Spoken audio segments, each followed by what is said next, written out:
Education. Ram Ram, जय जवाहर, जय छत्तीसगढ़। तो लास्ट क्लास में हमने देखा था कि आणविक कक्षक सिद्धांत क्या होता है। उसमें हमने ये देखा था कि आणविक कक्षक सिद्धांत के अनुसार दो परमाणु मिलते कैसे हैं और दो परमाणु मिलके पाई कक्षक और सिग्मा कक्षक का निर्माण कैसे करते हैं। ठीक है, आज की क्लास में हम लोग देखेंगे कि आणविक कक्षक का निर्माण कैसे होता है। दो परमाणु के मिलने से आणविक कक्षक का निर्माण कैसे होता है, साथ ही साथ बंध कोटि क्या होता है। बंध कोटि से बहुत सारी जानकारी हमें प्राप्त होती है, जैसे कि बंध लंबाई, बंध की वियोजन। अगर आप मेरे चैनल पर नए हो तो वीडियो को लाइक करना और चैनल को सब्सक्राइब करके बेल नोटिफिकेशन को ऑल पे क्लिक कर देना। ठीक है, तो आज का लेक्चर स्टार्ट करते हैं। सबसे पहले हम लोग देखेंगे कि हाइड्रोजन अणु बनता कैसे। ठीक है, ये क्या है, हाइड्रोजन अणु का निर्माण कैसे होता है। ठीक है, ये हो जाएगा आपका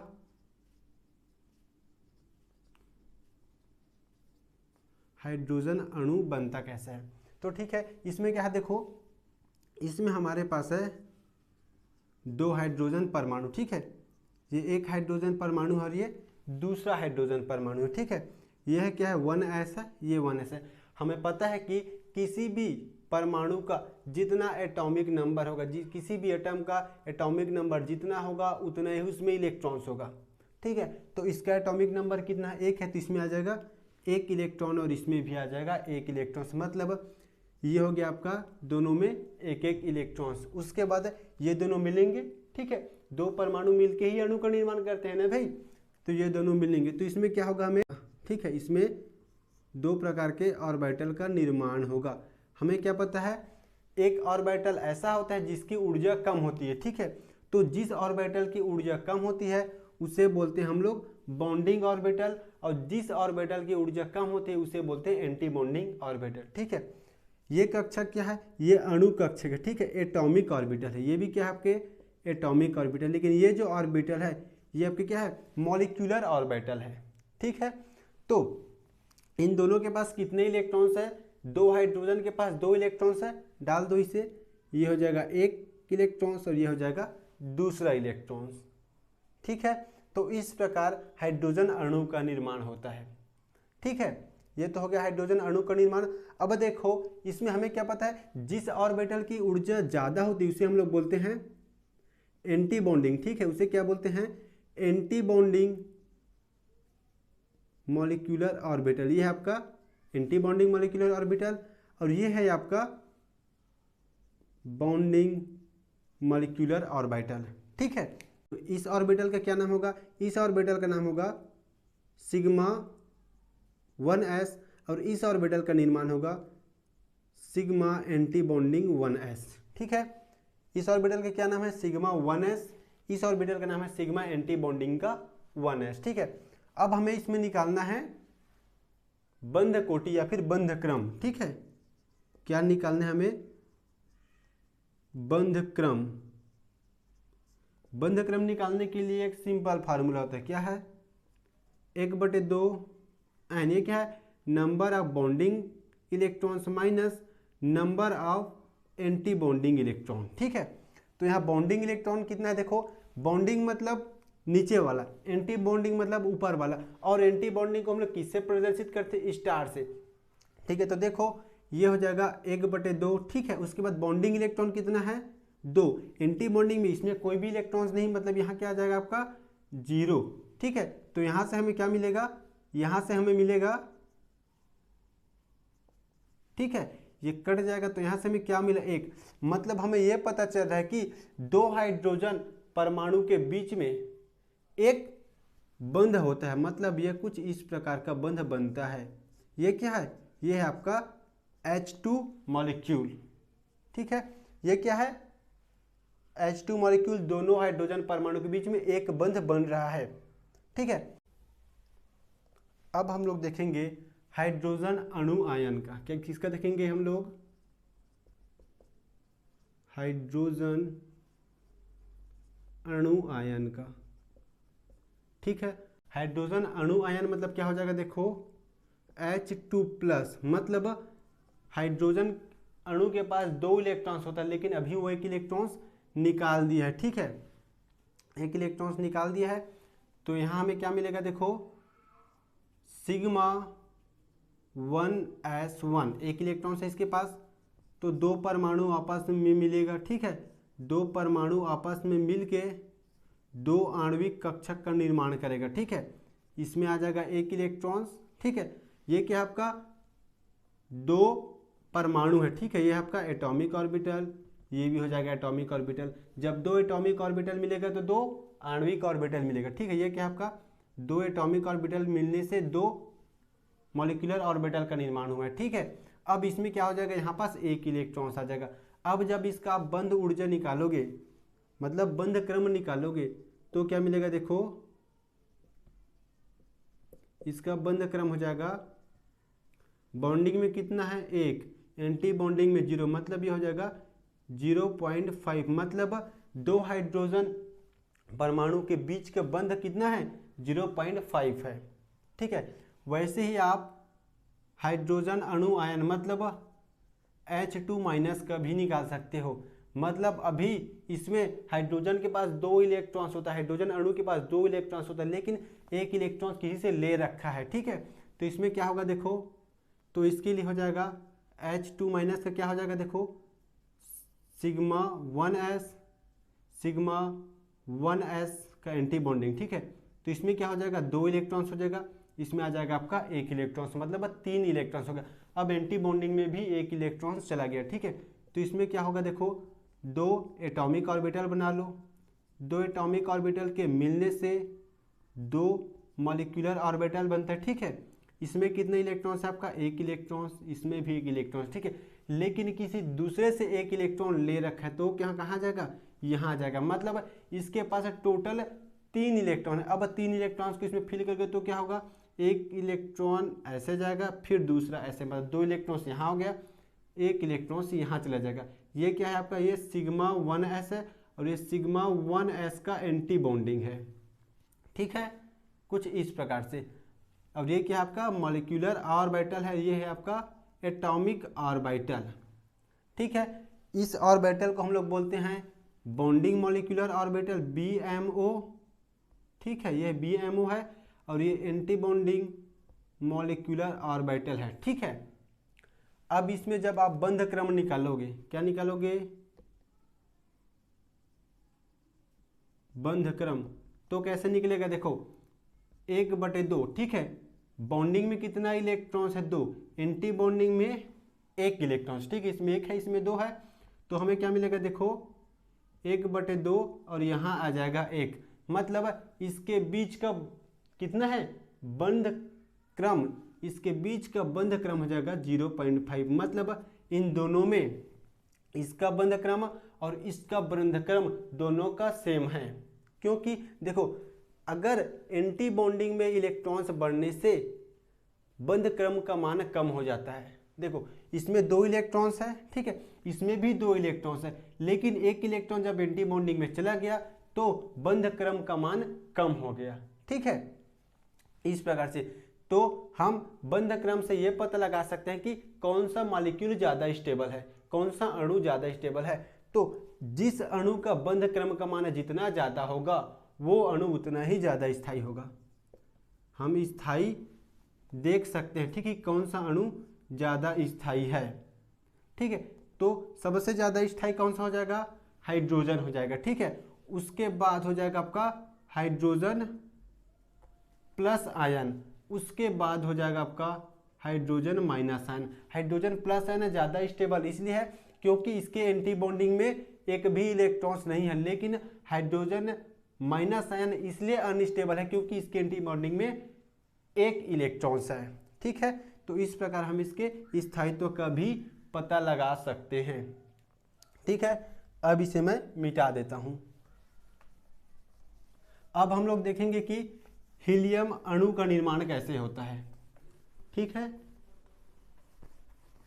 एक हीलियम परमाणु के पास 2 इलेक्ट्रॉन्स होता है, तो 2 हीलियम परमाणु के पास कितने इलेक्ट्रॉन्स हो जाएगा, 4 इलेक्ट्रॉन्स हो जाएगा, ठीक है। तो यहां कैसे होगा, देखो हीलियम के पास, ठीक है, हीलियम अणु का निर्माण, हीलियम अणु का निर्माण कैसे होगा देखो, इसमें इलेक्ट्रॉनिक कॉन्फ़िगरेशन कर लेते हैं अपन, सिग्मा 1s का एंटी बॉन्डिंग, ठीक है। उसके बाद आ जाएगा सिग्मा 2s का एंटी बॉन्डिंग, ठीक है। एक हीलियम अणु के पास एक हीलियम परमाणु के पास 2 इलेक्ट्रॉन्स होते हैं, 2 हीलियम परमाणु के पास 4 इलेक्ट्रॉन्स, मतलब 2 इलेक्ट्रॉन्स इसमें आ जाएगा और 2 इलेक्ट्रॉन्स इसमें आ जाएगा, ठीक है। ये क्या है आपका हीलियम परमाणु है। 2 हीलियम परमाणु के मिलने से 2 हीलियम आणविक कक्षक का निर्माण होता है, ठीक है। 2 आणविक कक्षक का निर्माण हो गया। ये क्या है आपका, ये है सिग्मा 1s और ये क्या है सिग्मा 1s का एंटी बॉन्डिंग, ठीक है। एक हीलियम के पास कितना इलेक्ट्रॉन्स है, एक हीलियम परमाणु के पास 2 इलेक्ट्रॉन्स है, इस वाले हीलियम परमाणु के पास भी 2 इलेक्ट्रॉन्स है, ठीक है। ये हो गया 2 इलेक्ट्रॉन्स। 2 हीलियम परमाणु है, 2 हीलियम परमाणु आपस से मिल रहे हैं, मतलब कितने इलेक्ट्रॉन्स, 4 इलेक्ट्रॉन्स। डाल दो भाई 4 इलेक्ट्रॉन्स, 1 2 3 4 हुआ, ठीक है। ये क्या है आपका, ये है एटॉमिक ऑर्बिटल, ठीक है, परमाणु कक्षक। और ये है मॉलिक्यूलर ऑर्बिटल, मतलब आणविक कक्षक। ये है आपका आणविक कक्षक, ठीक है। और ये क्या है, ये आपका परमाणु कक्षक, ठीक है, परमाणु कक्षक है। तो अब इसे हम लोग क्या निकालते हैं, बंध क्रम निकालते हैं, बंध कोटि, बंध क्रम कैसे निकलेगा, 1/2, ठीक है। बॉन्डिंग में कितने इलेक्ट्रॉन्स है, देखो बॉन्डिंग में आपका है 2 इलेक्ट्रॉन्स, माइनस ये क्या आपके बॉन्डिंग है, ठीक है। और ये एंटी बॉन्डिंग है, एंटी बॉन्डिंग में भी 2 इलेक्ट्रॉन्स है, तो ये क्या हो जाएगा 1/2 और ये हो जाएगा 0, मतलब 0। और यही कारण है कि हीलियम अणु का निर्माण नहीं होता है। हीलियम अणु आपने कहीं देखा है, हीलियम अणु नहीं देखा है। हीलियम को क्या बोलते हैं हम लोग, अक्रिय गैस, निष्क्रिय गैस, इसलिए बोलते हैं क्योंकि हीलियम अणु में किसी भी प्रकार का बंध नहीं होता है, और किसी भी प्रकार का बंध नहीं होने के कारण ये स्थायी नहीं होता है, ठीक है। और यही कारण है कि 2 हीलियम परमाणु के बीच में किसी भी प्रकार का बंध नहीं होता है, इसलिए हीलियम परमाणु एक दूसरे से नहीं जुड़ सकते, ठीक है। अब हम लोग देखेंगे कि नाइट्रोजन अणु का निर्माण किस प्रकार होता है, ठीक है। नाइट्रोजन अणु का निर्माण किस प्रकार होता है ये देखते हैं, ठीक है। उसके बाद मैं शॉर्ट ट्रिक बताऊंगा जिसमें आपको इस प्रकार का ऊर्जा आरेख बना के देखना नहीं पड़ेगा, आप डायरेक्ट इलेक्ट्रॉन्स को काउंट करके उसके बीच के बंध क्रम को आप निकाल सकते हैं। 2 परमाणु के बीच में कितना बंध है इसे आप देखते ही निकाल पाओगे, ठीक है। देखते हैं हम लोग नाइट्रोजन अणु का निर्माण, ठीक है, नाइट्रोजन अणु, ठीक है। तो इसके लिए हम लोग क्या करेंगे, हमें पता है कि एक नाइट्रोजन का परमाणु क्रमांक कितना होता है, 7 होता है, ठीक है। एक नाइट्रोजन 7 इलेक्ट्रॉन्स रखता है, तो 2 नाइट्रोजन परमाणु मतलब इसके पास कितने इलेक्ट्रॉन्स है, इसके पास हो जाएगा 14 इलेक्ट्रॉन्स, ठीक है। और मैंने आपको 2 ऐसे सीक्वेंस बताया था ऊर्जा के बढ़ते हुए क्रम में कि सिग्मा कक्षक और पाई कक्षक में ऊर्जा कैसे बढ़ता है, ठीक है। एक बताया था 14 के बराबर या फिर 14 से कम, दूसरा बताया था 14 से ज़्यादा इलेक्ट्रॉन्स वालों के लिए, ठीक है। तो इसमें कितने हैं, 14 इलेक्ट्रॉन्स हैं, ठीक है। तो इसमें क्या हो जाएगा, देखो नाइट्रोजन अणु में, तो इसमें हो जाएगा सिग्मा का 1s anti bonding, sigma 2s का एंटी बॉन्डिंग। उसके बाद आ जाएगा, इसमें आ जाएगा pi 2px is equal to pi 2py। उसके बाद आ जाएगा आपका पाई 2pz, ठीक है। इसके बाद क्या आता है, इसके बाद आता है आपका pi 2px is equal to pi 2py का एंटी बॉन्डिंग, ठीक है, एंटी बॉन्डिंग हो जाएगा। उसके बाद आ जाएगा आपका पाई 2pz का एंटी बॉन्डिंग, ठीक है। 14 इलेक्ट्रॉन हमें फिल करना है, कर दो भाई। इसमें आ जाएगा 2 इलेक्ट्रॉन्स, ठीक है, इसमें 2 इलेक्ट्रॉन आ जाएगा, इसमें भी 2 आ जाएगा। इसमें भी 2 इलेक्ट्रॉन्स आ जाएगा, ठीक है, इसमें भी 2 इलेक्ट्रॉन्स आ जाएगा, ठीक है। उसके बाद कितने इलेक्ट्रॉन्स हुआ देखो, 2 2 4 6 8, ठीक है, इसमें भी 2 इलेक्ट्रॉन्स आ जाएगा, 8 और 2 10, इसमें भी 2 इलेक्ट्रॉन्स आ जाएगा, ठीक है, 10 2 12, ठीक है, और उसके बाद इसमें भी 2 इलेक्ट्रॉन्स आ जाएगा, ठीक है, 14 इलेक्ट्रॉन्स आ गया। अब इसको हम लोग ऊर्जा आरेख में कैसे बनाएंगे ये देखो, बहुत ही सिंपल तरीका है, ध्यान से देखते जाइएगा, ठीक है। ऊर्जा ऐसे बढ़ रहा है, ठीक है, तो इसके लिए देखो कैसे बनेगा, ये हो जाएगा 1s का, ठीक है, 1s का कुछ इस प्रकार से बन जाएगा,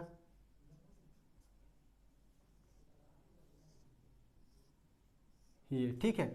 उसके बाद हो जाएगा आपका 2s, ठीक है, तो 2s का कैसे बनेगा ये देखो भाई,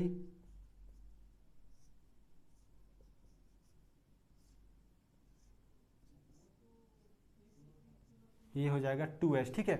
उसके बाद क्या है, 2p है, ठीक है, 2p है, तो 2p में कितने ऑर्बिटल होते हैं, p में 3 ऑर्बिटल होते हैं, ठीक है, p में 3 ऑर्बिटल होते हैं कुछ इस प्रकार से, ठीक है। तो पहले क्या रहा देखो, पहले 2px और 2py आ रहे हैं, मतलब नीचे में आ जाएगा आपका 2 ऑर्बिटल, नीचे में कितना आ जाएगा, 2 ऑर्बिटल। उसके बाद क्या आ रहा है, 2p पाई 2pz आ रहा है, ठीक है, उसके बाद आ जाएगा यहाँ पास पाई 2pz वाले ऑर्बिटल, ठीक है। उसके बाद फिर ये तो बॉन्डिंग है, बॉन्डिंग मतलब नीचे में आता है, एंटी बॉन्डिंग मतलब ऊपर चला जाएगा, ठीक है। तो यहाँ क्या आएगा देखो, यहाँ आ जाएगा आपका 2 ऑर्बिटल, ठीक है। उसके बाद सबसे ऊपर में आ जाएगा पाई 2pz, पाई 2pz वहाँ चला जाएगा, ठीक है। ऑर्बिटल के हम लोग नाम दे देते हैं, ये क्या आपका सिग्मा 1s, ये है सिग्मा 1s का एंटी बॉन्डिंग, ये क्या है सिग्मा 2s, ये हो जाएगा सिग्मा 2s का एंटी बॉन्डिंग, ठीक है। उसके बाद ये क्या है, pi 2px is equal to pi 2py, ठीक है, और ये क्या है, ये है आपका पाई 2pz, ठीक है। ये क्या है आपका, ये है pi 2px minus pi 2py का एंटी बॉन्डिंग है, ठीक है, एंटी बॉन्डिंग है मतलब ऊपर में है, ठीक है भाई। ये हो जाएगा आपका पाई 2pz का एंटी बॉन्डिंग, ठीक है।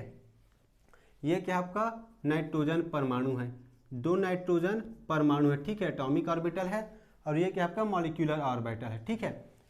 नाइट्रोजन के पास कितने इलेक्ट्रॉन्स होता है, 7 इलेक्ट्रॉन डाल दो भाई, 1 2 3 4 5 6 7, इसमें भी इलेक्ट्रॉन डाल दो, 1 2 3 4 5 6 7 इलेक्ट्रॉन्स, ठीक है।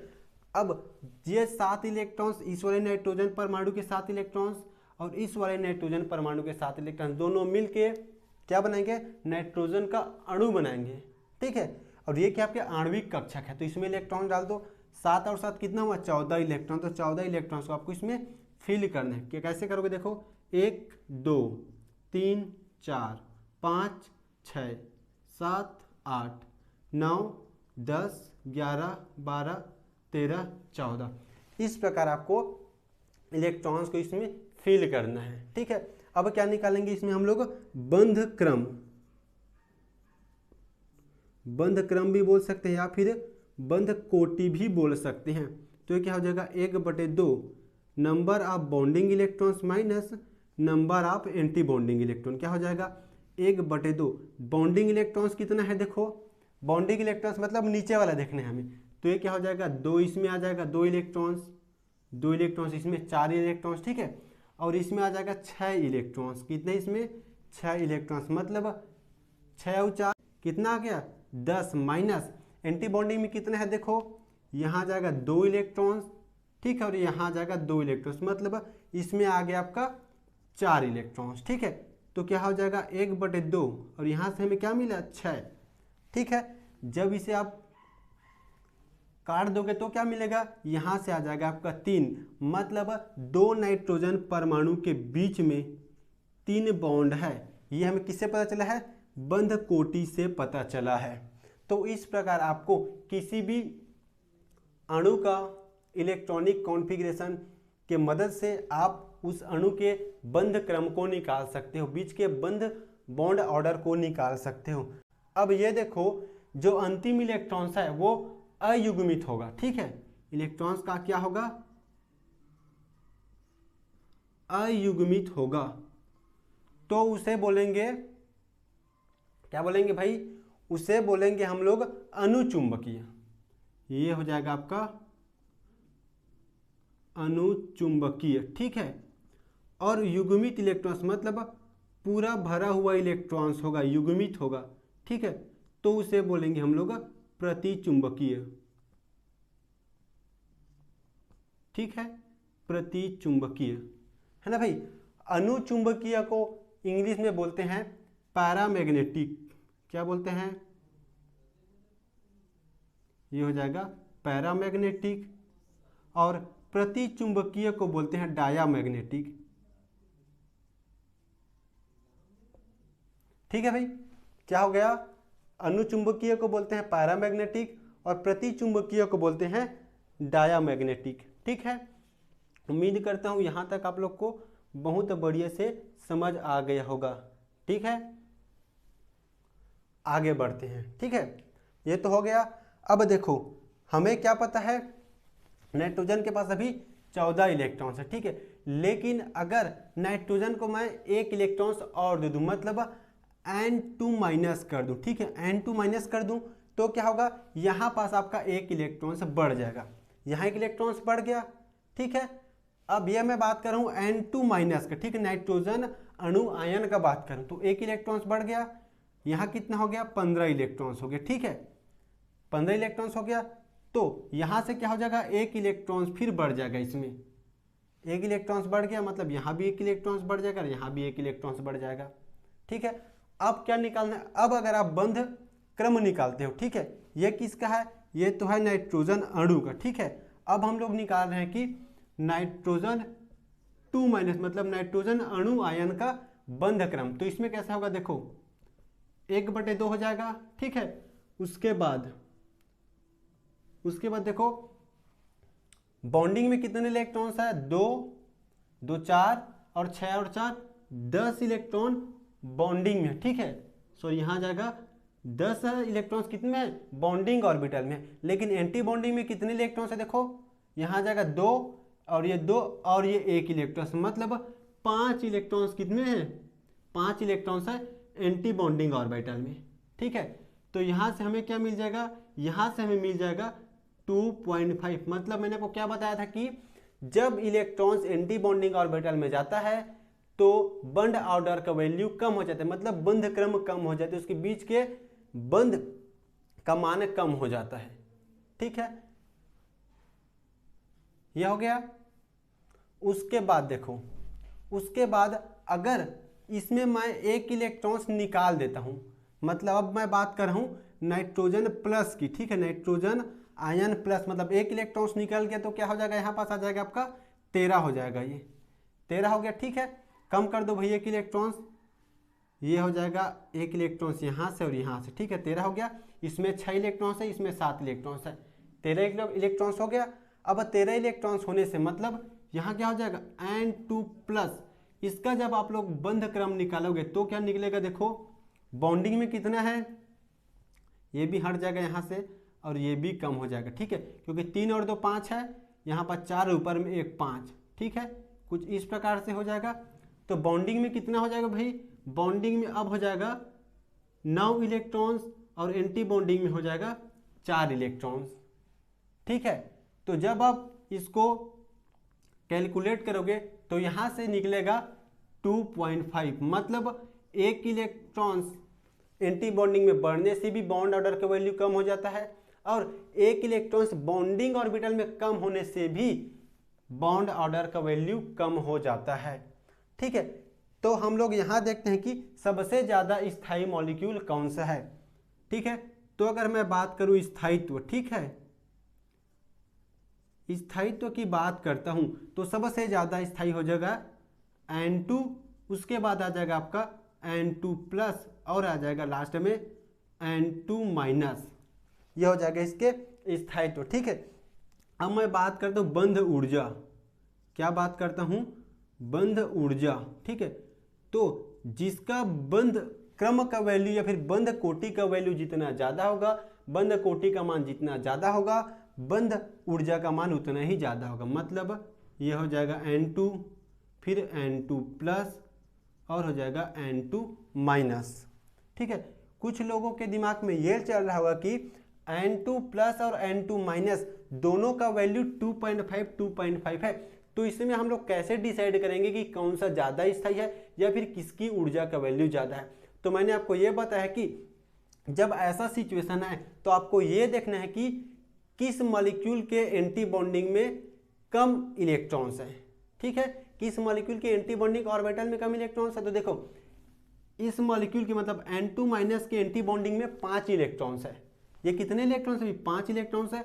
लेकिन N2 प्लस मॉलिक्यूल के एंटी बॉन्डिंग में 4 इलेक्ट्रॉन्स है। तो जिस मॉलिक्यूल के एंटी बॉन्डिंग में कम इलेक्ट्रॉन्स होगा वो ज़्यादा स्थायी होगा। ठीक है, अब मैं बात करता हूं बंध लंब। ठीक है, बंध की लंबाई की मतलब बॉन्ड लेंथ की। ठीक है, बंध लंबाई यहां हो जाएगा बंध लंबाई। ठीक है, तो बंध लंबाई बंध कोटि के अपोजिट होता है, मतलब इसे आप उल्टा कर दो। ठीक है, सबसे ज्यादा लंबा किसका बंध होगा भाई? ये हो जाएगा N2 माइनस, उसके बाद आ जाएगा N2 प्लस और सबसे पीछे में आएगा N2। ये हो जाएगा इसके बंध लंबाई। ठीक है, क्योंकि हमें क्या पता है, बंध लंबाई बंध स्ट्रेंथ के अपोजिट होता है। ठीक है, बंध लंबाई बंध स्ट्रेंथ के अपोजिट होता है। बंध की लंबाई बढ़ने से बंध की ऊर्जा कम हो जाती है। ठीक है, इसे आप बहुत बढ़िया से ध्यान दीजिएगा। अब हम लोग आगे बढ़ते हैं। आगे बढ़ने से पहले यह बताओ कि जो नाइट्रोजन अणु है वो अणुचुंबकीय है या फिर प्रतिचुंबकीय है? तो हमें क्या पता चला है कि इसमें जो इलेक्ट्रॉन्स है पूरा युग्मित था। जब पूरा युग्मित होता है इलेक्ट्रॉन्स तो क्या होता है? ये होता है प्रतिचुंबकीय। मतलब नाइट्रोजन अणु प्रतिचुंबकीय है, डायामैग्नेटिक है। ठीक है, अब हम लोग देखते हैं कि ऑक्सीजन अणु का निर्माण कैसे होता है। इसके लिए मैं इसे मिटा देता हूं। ठीक है, 16 इलेक्ट्रॉन्स है ऑक्सीजन अणु के पास। ठीक है, ये हो गया ऑक्सीजन अणु। ठीक है,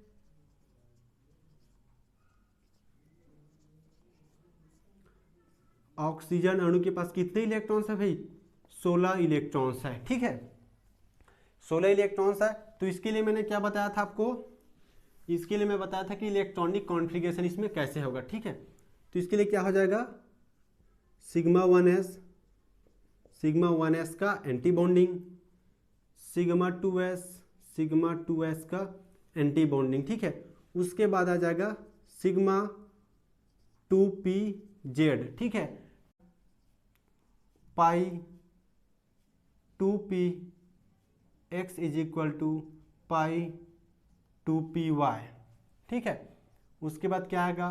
pi 2px is equal to pi 2py का एंटी बॉन्डिंग। ठीक है भाई, ये एंटी बॉन्डिंग है। उसके बाद आ जाएगा पाई 2pz का एंटी बॉन्डिंग, कुछ इस प्रकार से। ठीक है, मैंने आपको क्या बताया था कि अगर इलेक्ट्रॉन 14 से कम या फिर 14 के बराबर होगा तो 2-1-2-1 का रूल लगेगा, और इलेक्ट्रॉन 14 से ज़्यादा होगा तो 1-2-2-1 का रूल लगेगा। ठीक है, तो इसमें इलेक्ट्रॉन 14 से ज़्यादा है इसलिए 2। ठीक है, यहाँ पास 1 है, ये फिर 2 फिर 2 फिर 1, मतलब 1-2-2-1 ये वाला रूल लग रहा है मतलब। ठीक है, अब इसमें हम लोग देखेंगे कि इलेक्ट्रॉन्स को फिल कैसे करेंगे। ठीक है, इसके लिए ऊर्जा आरेख बनाते हैं। ये क्या है? ऊर्जा ऊपर की ओर बढ़ है ये बताता है। ठीक है, तो इसमें कौन कौन सा ऑर्बिटल पार्टिसिपेट करे? देखो सिग्मा 1s, ठीक है, सिग्मा 2s और सिग्मा पाई 2p। ठीक है, तो ये क्या हो जाएगा आपका? s ऑर्बिटल है। ठीक है, ये क्या है? 1s है। ठीक है, 1s ऑर्बिटल है, इस प्रकार से हो जाएगा ये 1s। उसके बाद क्या है? 2s है। ठीक है भाई, ये हो जाएगा आपका 2s। 2s ऑर्बिटल मिलेगा इसमें, है ना, ये। उसके बाद क्या है, 2p है ना, 2p है। p में हमें कितने ऑर्बिटल मिलता है, 3 ऑर्बिटल मिलता है, कुछ इस प्रकार से, ठीक है। अब ये मिलेगा तो हमें क्या मिला है, देखो पहले मिला है 2pz, 2pz नीचे आ जाएगा, एक ही ऑर्बिटल है इसमें। उसके बाद क्या मिला है, पाई 2px और पाई 2py, मतलब यहाँ जाएगा आपका 2 ऑर्बिटल, ठीक है, यहाँ गया आपका 2 ऑर्बिटल। उसके बाद एंटी बॉन्डिंग मतलब ऊपर चला जाएगा, ऊपर में कितना ऑर्बिटल आएगा, पहले 2 ऑर्बिटल आएगा, उसके बाद आएगा आपका 1 ऑर्बिटल, इस प्रकार से, ठीक है। ये क्या है, एक ऑक्सीजन परमाणु है, ये दूसरा ऑक्सीजन परमाणु है, ठीक है। और ये क्या है, आपका ऑक्सीजन अणु है। समझ रहे हो बात को, बहुत बढ़िया। अब देखो एक ऑक्सीजन के पास कितने इलेक्ट्रॉन्स होता है, 8 इलेक्ट्रॉन, डाल दो, 1 2 3 4 5 6 7 8। इस वाले ऑक्सीजन परमाणु में भी 8 इलेक्ट्रॉन से फिल कर दो, 1 2 3 4 5 6 7 8, ठीक है। दोनों ऑक्सीजन परमाणु मिलके 16 इलेक्ट्रॉन्स है, डाल दो भाई आणविक कक्षक में, ये है आणविक कक्षक, ठीक है, डाल दो, 1 2 3 4 5 6 7 8 9 10 11 12 13 14 इलेक्ट्रॉन्स, ठीक है, 14 इलेक्ट्रॉन्स है इसके पास। अभी इसके पास 2 इलेक्ट्रॉन्स और बचा है, और ये 2 इलेक्ट्रॉन्स यहाँ आ जाएगा एंटी बॉन्डिंग में, क्योंकि 2 4 6 8 10 10 4 14 और 14 और 2 16 इलेक्ट्रॉन्स। ये इसमें हम लोग सिंगल सिंगल क्यों किया है, क्योंकि यहाँ हुंड के नियम का पालन हो रहा है, ठीक है। पहले ऑर्बिटल में एक एक इलेक्ट्रॉन्स डालते हैं, ठीक है। तो इसमें कैसे हो जाएगा, देखो 2 यहाँ जाएगा, 2 यहाँ, 4 2 6 2 8 10 12 13 14 15 और 16, एक एक इलेक्ट्रॉन से इस ऑर्बिटल में आ जाएगा, ठीक है। ऑर्बिटल का नाम दे दो, ये क्या है आपका सिग्मा 1s ऑर्बिटल है, ठीक है। ये क्या है, सिग्मा 1s का एंटी बॉन्डिंग, सिग्मा 2s का एंटी बॉन्डिंग है, ठीक है। उसके बाद ये क्या है, पाई 2pz, और ये क्या है, pi 2px is equal to pi 2py, ठीक है। इसको मैं ऊपर लिख देता हूँ, ठीक है। ये क्या है, pi 2px is equal to pi 2py, ठीक है। ये क्या हो जाएगा, pi 2px is equal to pi 2py। ये क्या है भाई, ये एंटी बॉन्डिंग ऑर्बिटल है, ठीक है। ये हो जाएगा पाई 2pz का एंटी बॉन्डिंग, ठीक है। अब इसमें निकालना है हमें बंध क्रम। क्या निकालना है, बंध क्रम। बंध क्रम क्या हो जाएगा, देखो 1/2, ठीक है। उसके बाद देखो बॉन्डिंग में कितने इलेक्ट्रॉन्स है भाई, बॉन्डिंग में देखो ये हो जाएगा आपका 2 इलेक्ट्रॉन्स, ठीक है। फिर 2 मतलब 4, 4 और 2 6, और 6 और 4 10 इलेक्ट्रॉन्स हैं। बॉन्डिंग में कितना है यहाँ पास, 10 इलेक्ट्रॉन्स है। उसके बाद एंटी बॉन्डिंग में देखो, एंटी बॉन्डिंग मतलब ऊपर वाला, ठीक है। ऊपर में देखो 2 इलेक्ट्रॉन्स यहाँ है, 2 यहाँ है, 4 इलेक्ट्रॉन्स हुआ, और 2 इलेक्ट्रॉन्स यहाँ है, मतलब यहाँ क्या आ जाएगा, 6 आ जाएगा। जैसे आप इसको कल कैलकुलेट करोगे क्या मिलेगा, यहाँ पास 4 आ जाएगा, ठीक है। उसके बाद जैसे आगे कैलकुलेट करोगे तो यहाँ आ जाएगा 2, मतलब 2 ऑक्सीजन परमाणु के बीच में, 2 ऑक्सीजन परमाणु के बीच में 2 बांध है। मतलब एक ऑक्सीजन परमाणु जब दूसरे ऑक्सीजन परमाणु से मिलता है तो दोनों के बीच में एक डबल बॉन्ड होता है, ये हमें यहाँ से पता चल रहा है। उसके बाद देखो ये इसके चुंबकीय गुण को बताओ भाई, चुंबकीय गुण ये प्रतिचुंबकीय है कि अणुचुंबकीय है। मैंने आपको क्या बताया था, अगर इलेक्ट्रॉन्स अयुग्मित होगा तो वो अणुचुंबकीय होगा, और पूरे युग्मित होगा तो प्रतिचुंबकीय होगा। अ से अणुचुंबकीय और अ से अयुग्मित, तो यहाँ इलेक्ट्रॉन्स क्या है, अयुग्मित है। तो ऑक्सीजन अणु कैसा है, ऑक्सीजन अणु होता है, ये क्या है आपका अणुचुंबकीय है। ऑक्सीजन अणु अणुचुंबकीय होता है, जबकि नाइट्रोजन क्या था, नाइट्रोजन प्रतिचुंबकीय था, क्योंकि इसमें पूरा इलेक्ट्रॉन्स पेयर्ड था, ठीक है, युग्मित था। तो इस प्रकार आपको ऐसे निकालना आना चाहिए। ठीक है, उम्मीद करता हूँ ये आपको बहुत बढ़िया से समझ आया होगा। इस वीडियो लेक्चर को मैं यहीं कंप्लीट करता हूँ। ठीक है, मिलते हैं नेक्स्ट वीडियो में नए टॉपिक के साथ। ठीक है, इसको बहुत बढ़िया से पढ़ते रहिए और बहुत सारे एग्जाम्पल हैं, आप लोग ट्राई कीजिएगा। ठीक है, आप लोग देखना बोरॉन अणु में कैसा होता है, आणविक कक्षक सिद्धांत के अनुसार हम लोग कैसे ऑर्बिटल का निर्माण करते हैं। ठीक है, बोरॉन में आप देख सकते हो, उसके बाद आप फ्लोरीन में भी देख सकते हो। ठीक है, साथ साथ आप ये भी देखना कि उसके बंध ऊर्जा, बॉन्ड स्ट्रेंथ, बॉन्ड लेंथ और उसके बंध वियोजन में क्या अंतर आता है। ठीक है, ये सभी डिपेंड करता है आपके बंध क्रम में। जितना ज़्यादा बंध क्रम होगा उतना ही ज़्यादा बॉन्ड स्ट्रेंथ होगा, और जितना ज़्यादा बॉन्ड स्ट्रेंथ होगा उतना ही कम बंध की लंबाई होगी। ठीक है, जैसे आप देख सकते हो कि ये क्या आपका ट्रिपल बॉन्ड है, फिर डबल बॉन्ड है, उसके बाद सिंगल बॉन्ड। बॉन्ड स्ट्रेंथ ये है आपका बॉन्ड स्ट्रेंथ। ठीक है, बॉन्ड स्ट्रेंथ, बी मतलब बॉन्ड, एस मतलब स्ट्रेंथ, मतलब बंध की मजबूती। अगर मैं बात करूं बंध की लंबाई, बॉन्ड लेंथ, तो सबसे बड़ा ये होता है, उसके बाद आपका डबल बॉन्ड होता है, और सबसे छोटा ट्रिपल बॉन्ड होता है। ठीक है, अगर मैं बात करूं बॉन्ड एनर्जी, बॉन्ड एनर्जी तो सबसे ज़्यादा बंध ऊर्जा ट्रिपल बॉन्ड की होती है, उसके बाद डबल बॉन्ड और सबसे कम सिंगल बॉन्ड की ऊर्जा होती है। ये बहुत ही इंपॉर्टेंट है भाई, इसे आप बहुत बढ़िया से याद रख लो। ठीक है, सिर्फ एक चीज़ से मतलब आपको बंध क्रम से इन सभी चीज़ों की जानकारी मिल जा रही है। ठीक है, अब क्या आप बोलोगे सभी में क्या ऐसे बंध क्रम निकालने के लिए आरेख बना के देखना पड़ेगा? नहीं पड़ेगा। ये क्या है, इस आरेख को हम लोग बोलते हैं एमओ आरेख बोलते हैं। तो क्या सभी अणु में एमओ आरेख बना के देखना पड़ेगा? नहीं पड़ेगा। इसके लिए मैं आपको बहुत ही शॉर्ट ट्रिक बताता हूँ, उस ट्रिक के मदद से आप बिना आरेख बनाए बंध क्रम आप निकाल सकते हो। ठीक है, उसके लिए मैं क्या करता हूँ, उसके लिए सबसे पहले मैं इसे मिटा देता हूँ। ठीक है, शॉर्ट ट्रिक है, बढ़िया से ध्यान दीजिएगा। ठीक है,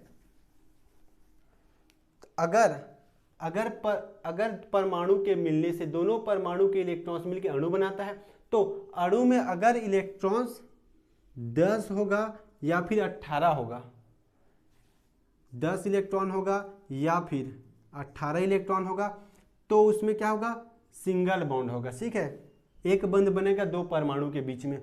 अगर उसमें इलेक्ट्रॉन्स 11 या फिर 17 होगा, तो उसमें बनेगा 1.5 मतलब 1.5। ठीक है, अगर उसमें 12 इलेक्ट्रॉन्स होगा या 18 इलेक्ट्रॉन्स होगा, ठीक है, 12 इलेक्ट्रॉन्स या फिर 16 इलेक्ट्रॉन्स होगा, तो बनेगा उसमें डबल बॉन्ड, दो परमाणु के बीच में डबल बंध बनेगा। अगर उसमें 13 इलेक्ट्रॉन्स या फिर 15 इलेक्ट्रॉन्स होगा, तो बनेगा 2.5 बंध आएगा, उसके बंध क्रम का वैल्यू। अगर 14 इलेक्ट्रॉन्स होगा तो बनेगा ट्रिपल बॉन्ड। आपको सिर्फ अणु में कितने इलेक्ट्रॉन्स है इसे देखना है, उसके बाद आप बंध क्रम का वैल्यू निकाल सकते हो, बंध क्रम का मान कितना आएगा। अगर 10 या फिर 18 इलेक्ट्रॉन्स होता है तो बंध क्रम का मान 1 आएगा। अगर 11 या फिर 17 होता है इलेक्ट्रॉन्स तो बंध क्रम का मान 1.5 आएगा। अगर अणु में इलेक्ट्रॉनों की संख्या 12 या फिर 16 होती है तो बंध क्रम का मान 2 आएगा। अगर इलेक्ट्रॉन्स 13 या 15 होता है तो बंध क्रम का मान 2.5 आएगा। अगर इलेक्ट्रॉन्स 14 होता है तो बंध क्रम का मान 3 आता है। नाइट्रोजन का हमने देखा था, नाइट्रोजन में कितने इलेक्ट्रॉन्स होता है, नाइट्रोजन में इलेक्ट्रॉन्स होता है 14 इलेक्ट्रॉन्स, इसीलिए नाइट्रोजन में ट्रिपल बॉन्ड बनता है, बंध क्रम का मान 3 आता है। ऑक्सीजन में 16 होता है। ठीक है, तो 16 में कितना बंध बनता है, 16 होने पर इलेक्ट्रॉन्स, अगर इसी में अणु में इलेक्ट्रॉन 16 है तो उसमें 2 बंध बनेगा, जैसे हमने ऑक्सीजन का देखा था। ऑक्सीजन में कितना बंध बना था, 2 बंध बना था ना भाई, 2 ऑक्सीजन के बीच में डबल बॉन्ड होता है। उम्मीद करता हूँ आपको बहुत बढ़िया से समझ आया होगा। अगर ये वीडियो अच्छा लगता है तो लाइक करें, शेयर करें और अच्छा से पढ़ते रहिए। मिलते हैं नेक्स्ट वीडियो लेक्चर में। Happy learning.